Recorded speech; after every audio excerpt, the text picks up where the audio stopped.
பள்ளிக்கூடத்தில் சொல்றாங்க, குப்பைகளை மக்கும் குப்பை, மக்கா குப்பை, ரீசைக்கிள் பிரிச்சு கொடுங்கன்னு. பயலுக வீட்டில் வந்து சொல்றாங்க, ஏமா குப்பையை பிரிச்சு போடுமா, மக்கும் குப்பை. மக்கும் குப்பை உங்க அப்பா உட்காந்துருக்காரு வேற அந்த. அப்ப மக்காத குப்பை அது உங்க தாத்தா அந்த. ரீசைக்கிள் யாரு? அது உங்க பாட்டி தான். என்ன இருந்தாலும் அதை ரீசைக்கிள் பண்ணி என் உயிரை எடுக்குது. பள்ளிக்கூடம் சொல்லி கொடுக்குதுங்க, வீட்டில் அதை நிறைவேற்ற முடியல.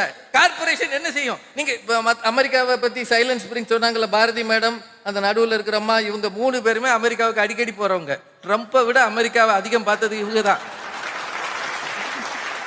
ஆனா அமெரிக்காவில் செவ்வாய்க்கிழமை தான் குப்பையை தூக்கி வெளியே வைப்பான். 3 கவர் பிரிச்சு வச்சிருக்கோம். நான் அந்த ஊர்ல பார்த்துருக்கிறேன். நம்ம ஊர்ல ஒரு இடத்துல சொல்லுங்க பார்ப்போம். நீங்க ஒரே ஒரு இடத்துல நீங்க எப்படி மற்றவங்களை கேள்வி கேட்குறீங்க? எப்படி கேள்வி கேட்குறீங்க?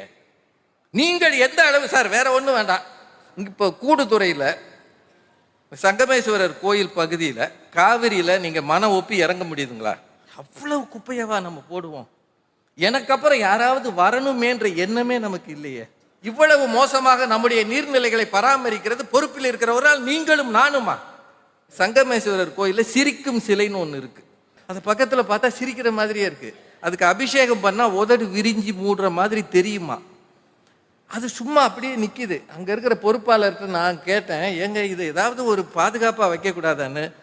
சார் இதை பாதுகாப்பு பண்ணாதான் மக்கள் போய் தொட்டு தொட்டு பார்ப்பாங்க, அது வாட்டுக்கு இருக்கும்போது கண்டுக்காம போயிடுவாங்க.